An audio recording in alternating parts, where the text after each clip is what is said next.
In this video, we're going to be talking about 1.2 Resource Allocation and Economic Systems in Unit 1 Basic Economic Principles of AP Microeconomics. So this topic is about how to allocate resources. This means that we're going to decide how land, labor, capital, and entrepreneurship are used to make our goods and services. So first off, what is resource allocation?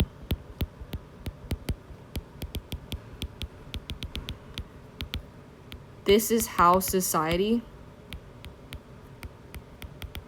distributes its scarce factors of production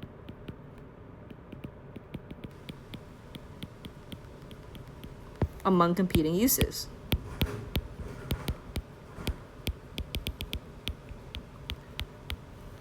This is how our economy is going to decide where resources go, what gets made,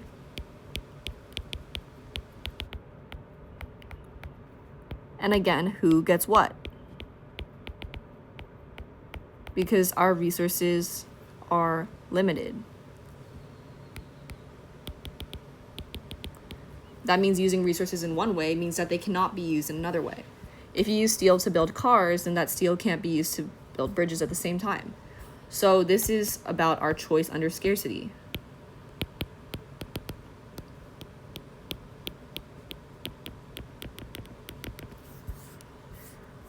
Now, what is the role of economic systems?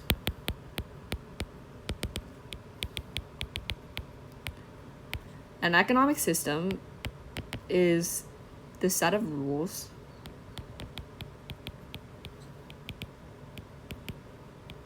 institutions and incentives that determine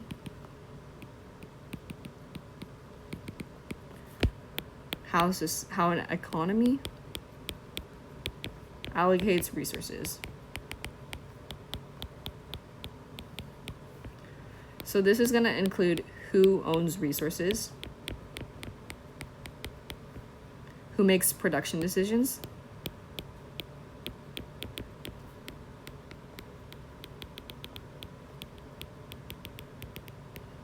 how prices are determined,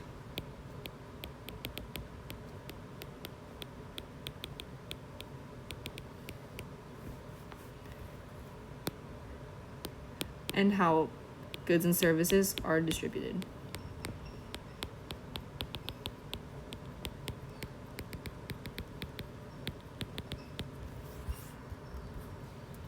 So let's talk about our 4 types of systems. Our first system is a traditional economy.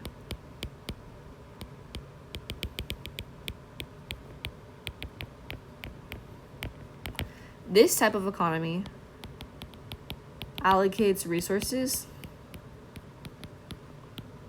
based on customs, habits,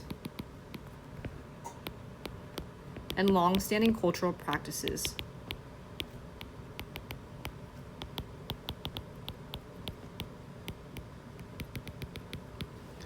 So in this type of economy, it's kind of generational. People often do the jobs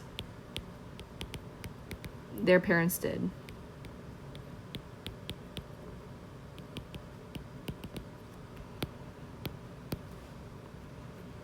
So production methods stay similar over time.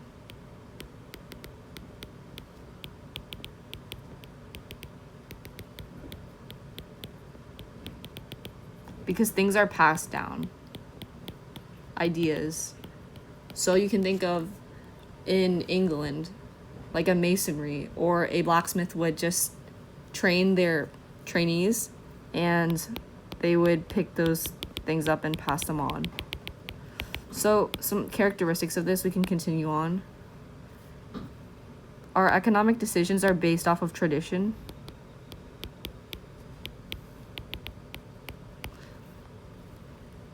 And also customs for our production and our distribution. We have little change over time, and These types of economies are often found in rural or less industrialized areas that have less opportunity for change.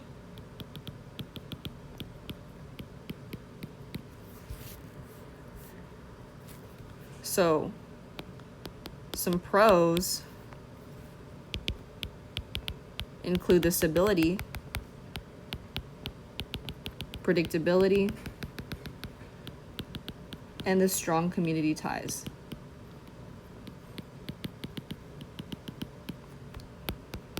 However, the cons include little innovation, lower productivity, since there's little change, so people can't change to what might be better since they're used to doing what they know. There's limited econ growth.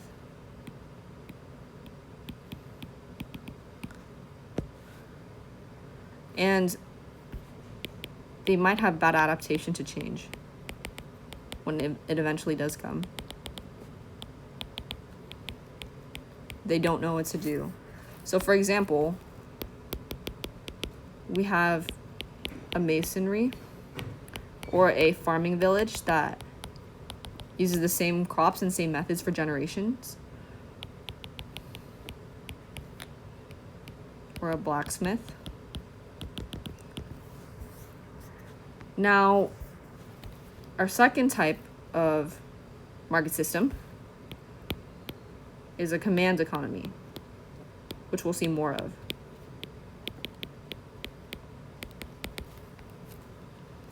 This is an economic system in which the government makes most or all major economic decisions.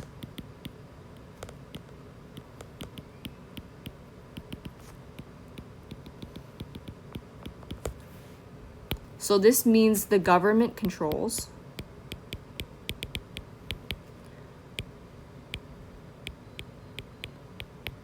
the resources, but the businesses have some leeway to decide what resources will be produced, what products will be produced.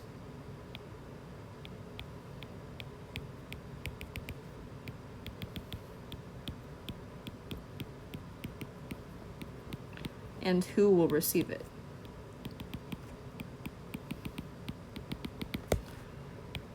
So the government controls the central planning. There's also usually government ownership of resources.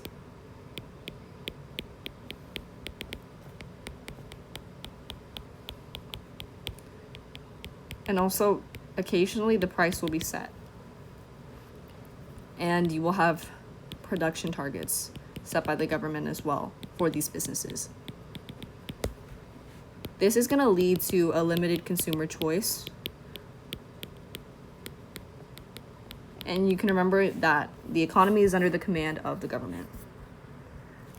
So, what are some pros?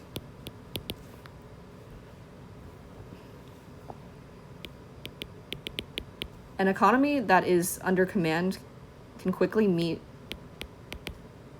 national goals based off what the government decides. In addition, this is similar to communism, and the government is more socialist and communist. The government can provide basic goods and services to everyone more directly.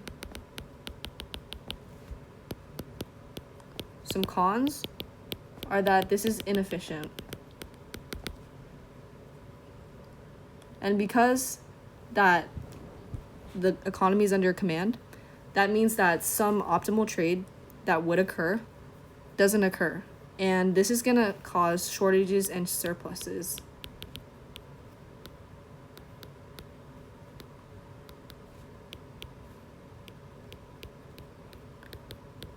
that is produced from deadweight loss,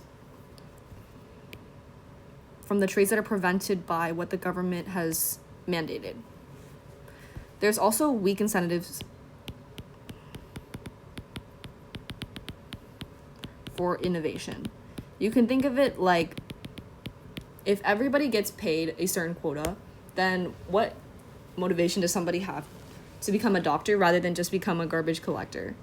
Because in a system where everybody is controlled by a government that is communist or something where there is not a capitalistic mindset, people would have a greater they would lack the incentive to do better because they wouldn't be rewarded for their individuality, for example. So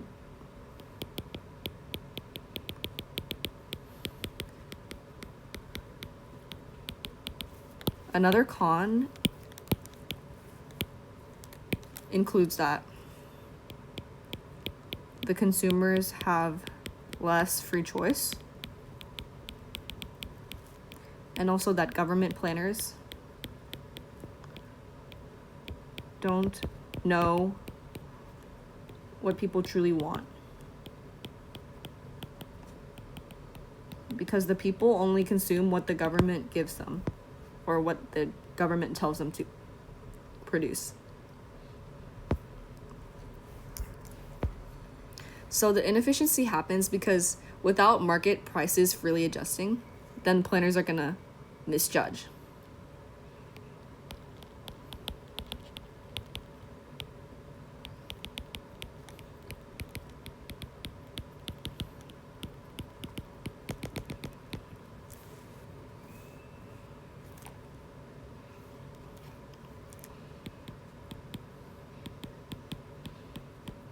So your planners misjudge how much people want,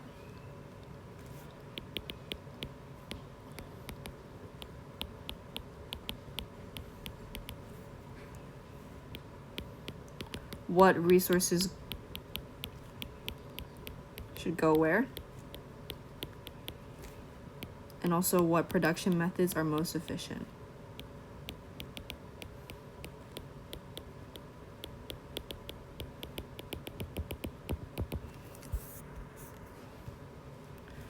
Our third type of economic system is a market economy. This is an economic system in which our individuals and private firms make most economic decisions, and resources are allocated mainly via the market and the prices that are adjusted. In this type of economy, you have private property, voluntary exchange, aka trade,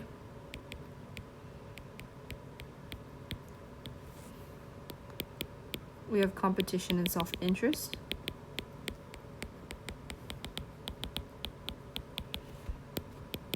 we have price, which is determined by the intersection of supply and demand. And we have limited government intervention compared to our command systems. So for what to produce, producers are gonna respond to the consumer demand and the profit opportunities. For how to produce, the firms are gonna choose the least cost, most efficient production methods, and for whom to produce, the goods and services are gonna go to whoever is the most willing and able to pay. So our distribution is going to be based on income and our purchasing power.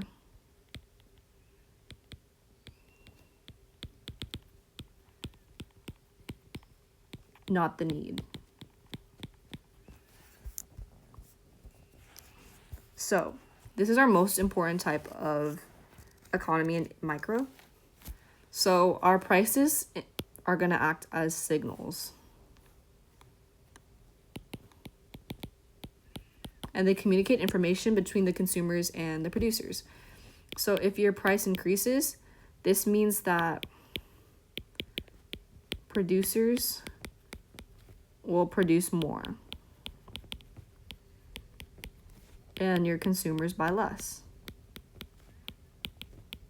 The producers want to get in on that high return on what they can get from people buying their product. And the consumers don't want to buy as much because their money is worth less and they don't want to pay the high price. So if the price falls, that means that the producers produce less because they're not getting much back for how much it costs them to produce. And also consumers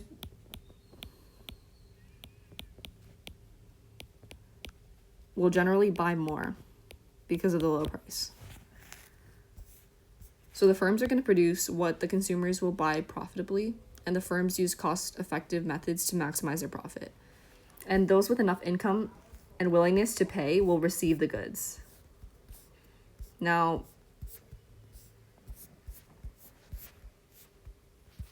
for capitalism, this is going to be the most this is going to be a market economy. So in capitalism, we have most goods are privately owned.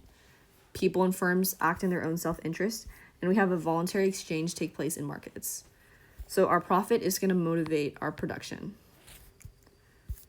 We also have private property. And what private property means is that individuals and firms are going to own the resources and their property, because this is going to incentivize people to maintain their property, invest in capital, and use our resources productively.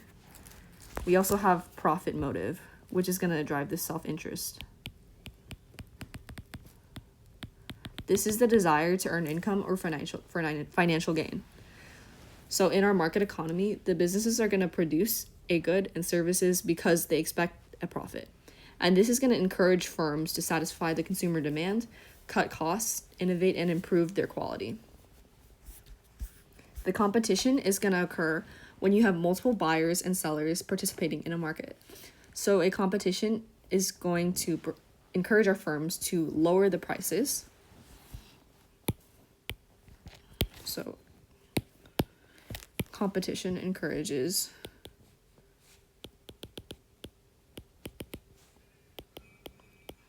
lower prices, improve quality, increase efficiency, and respond to consumer preferences. Consumer sovereignty.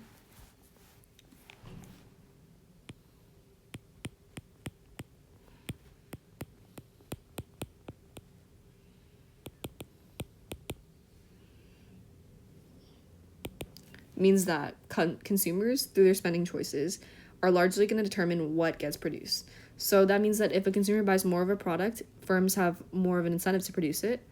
And if consumers stop buying a product, the firms will reduce their production. If they stop buying it, that means their demand lowered. So there's going to be an intersection of you're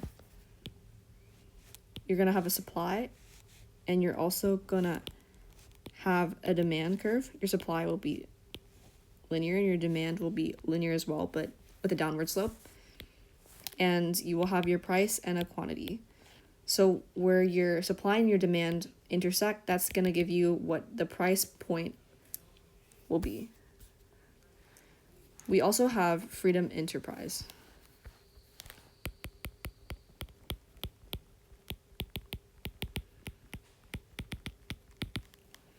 This means our businesses decide the following.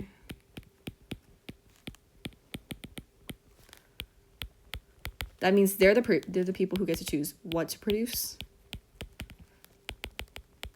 how to produce, and also where to operate, not the government.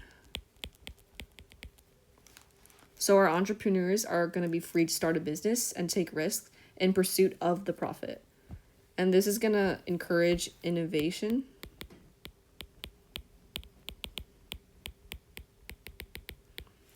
and our economic growth. In micro, we have this thing called the invisible hand.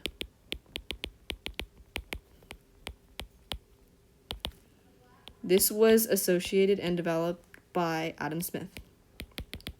So the invisible hand is the idea that individuals are going to pursue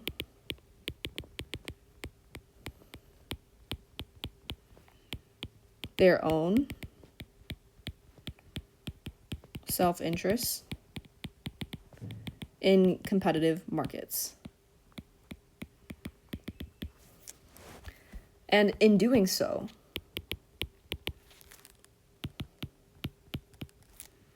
they promote the overall good of society without intending to. A good example of this is we have a baker. So the baker makes bread for profit. They're able to sell it because people are willing to buy it because they need it. And they make bread to earn profit, not because they personally want to feed society.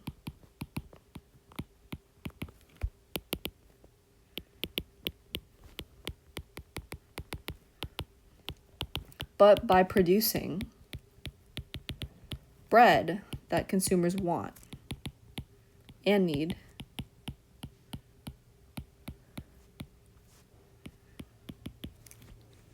the baker helps meet society's needs, and that helps society function. So self-interest and competition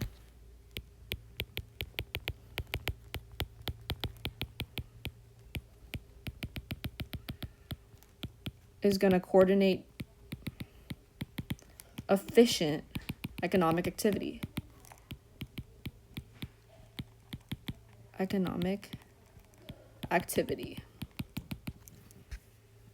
So the invisible hand is going to work best when the market is competitive and also when property rights are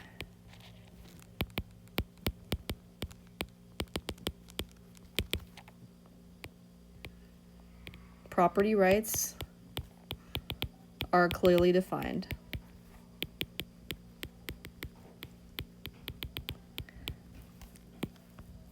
Though this does not mean that an economy with these characteristics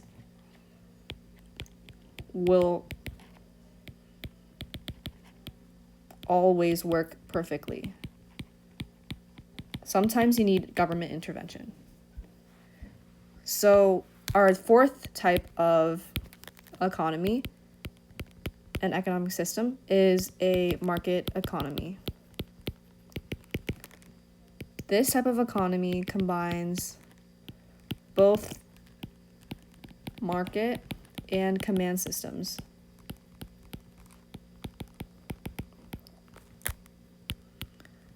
This is most real-world economies today,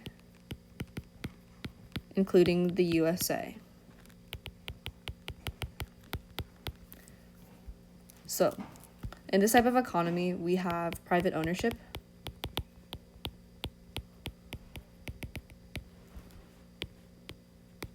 we have our markets that play a major role.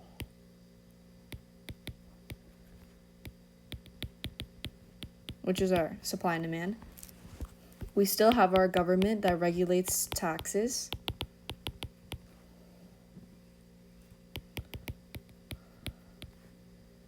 And also provides public services.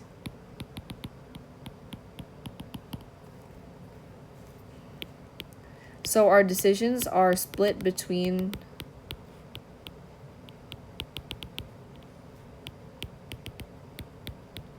the market and the government.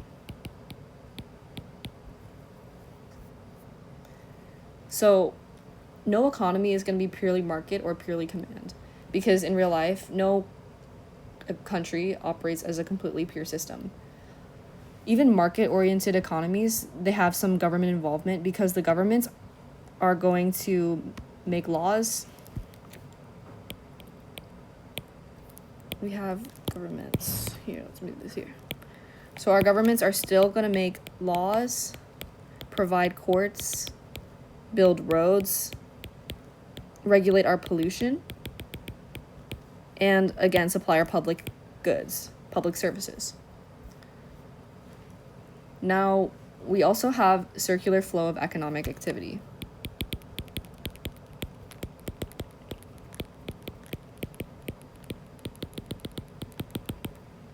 We have a circular flow model. So we have our households that own factors of production. We have the firms that hire those factors to produce goods and services, those workers, the labor.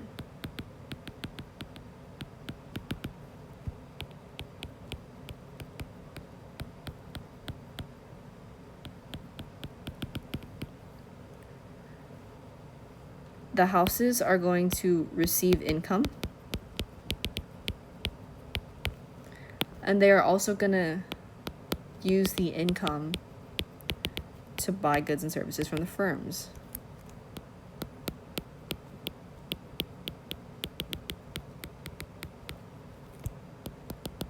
So that's how we get our circular flow. So the resources are going to flow from the households to the firms, and the goods and services are going to flow from the firm to the households. And then the money is going to flow in the opposite direction. So we have different markets. We have the product market and the factor market. So the product market is going to be where goods and services are bought and sold.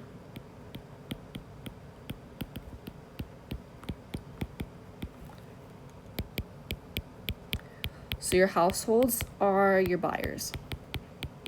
Your firms are your sellers. For example, grocery stores, car dealerships, and also streaming subscriptions are all product markets.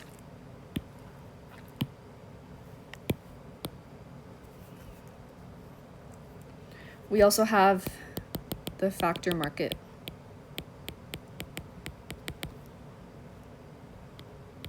These are where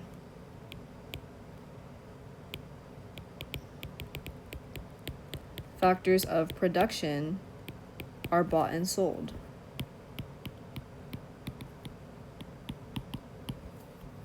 So households are going to be the sellers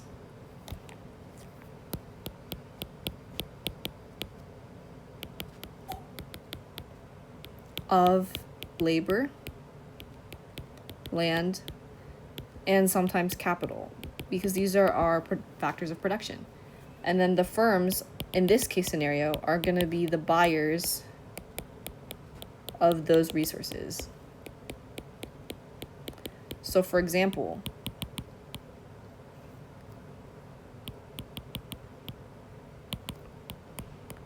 our households are the labor market for workers. We have the rental market for land.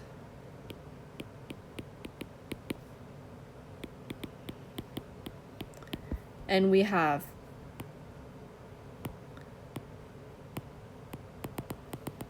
hiring engineers or factory workers.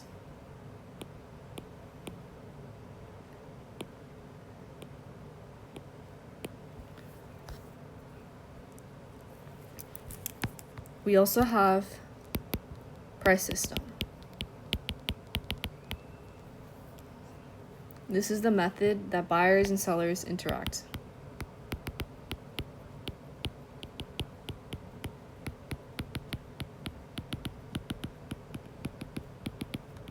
To determine prices and allocate resources.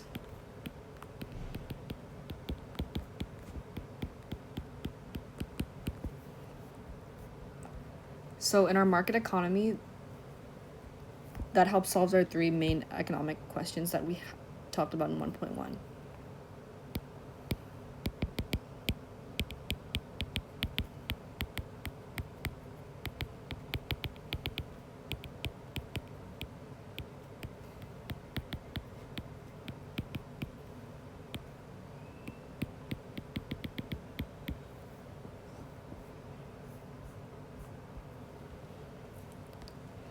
So let's go back to our market system. In our market economy, some of the pros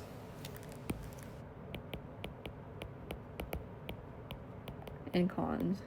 So pros is we have efficiency, innovation, consumer choice, flexibility, and you have decentralized decision making.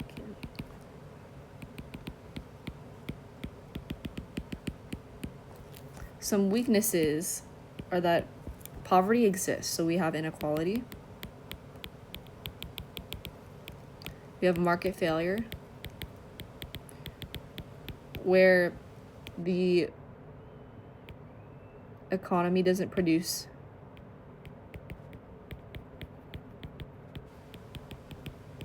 efficient outcomes. That's when you have pollution or public goods or monopolies or information problems.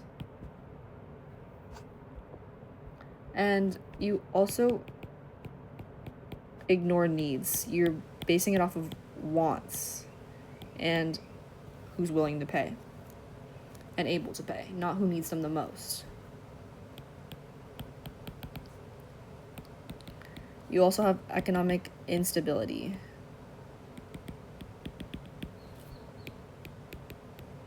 So here we have pollution, monopoly. For instability, we have recession and inflation, and unemployment.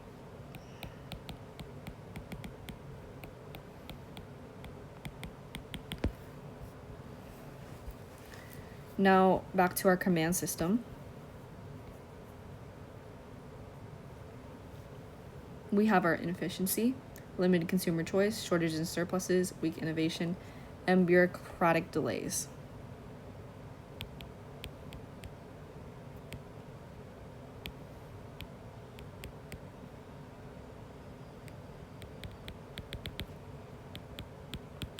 If the government and central planning is slow and inflexible, that's going to cause delays in a law being passed that allows people to get food.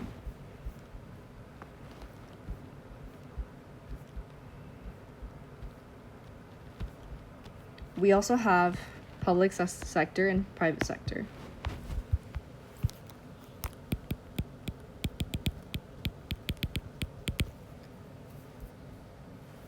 This is the part of economy controlled by government.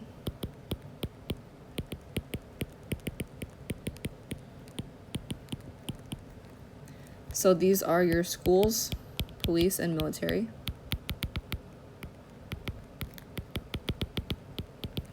We have our private sector, which is the part of economy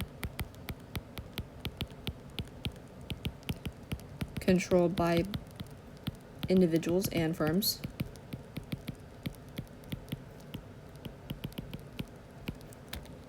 For example, our restaurants, retail stores, tech companies, and farms. Property rights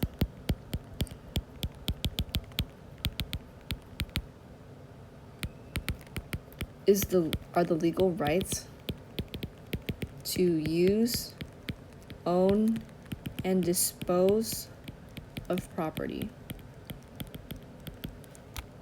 If they are strong, then they will encourage investment,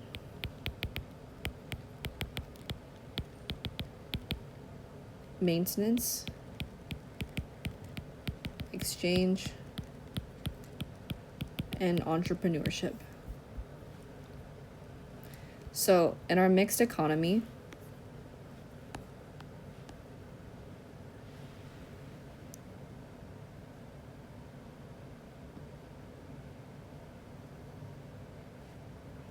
which we'll see here,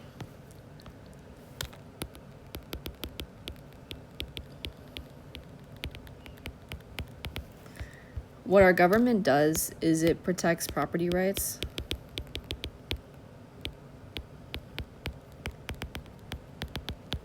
enforces the contracts,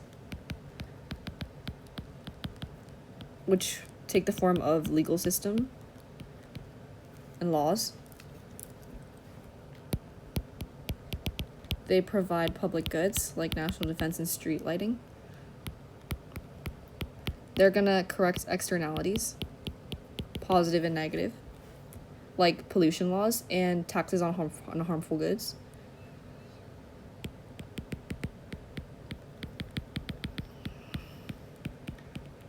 They promote competition, and they will redistribute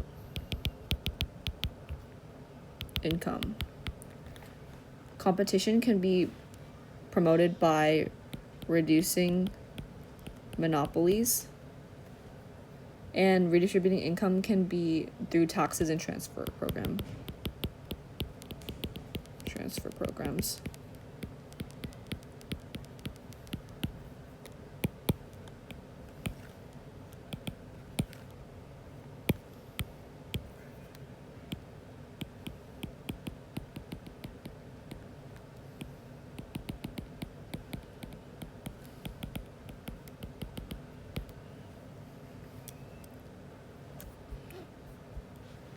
So we have the ideas of efficiency and equity. Efficiency is when you are using resources in a way that maximizes total output or total benefit. But equity is when you have fair distribution of income, wealth, or goods. So when you have a market economy, this is going to be efficient, usually,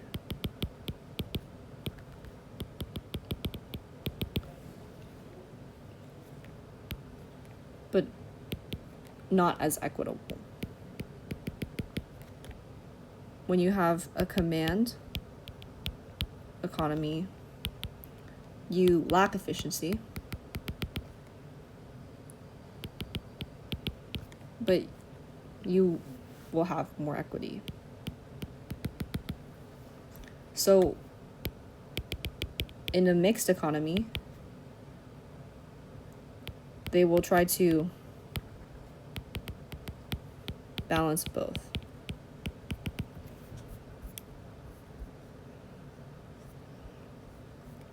So overall, we have that because our resources are scarce, every society is going to develop an economic system to allocate resources. In our market economy, we have that private individuals and firms use prices, competition, and profit incentives to answer the questions of what to produce, how to produce, and for whom to produce. In a command economy, the government makes those decisions through their central planning. And most of our modern economies are going to be mixed economies, which are going to combine the market allocation with our government intervention to improve equity, provide goods, and also correct market failures. So they're trying to balance.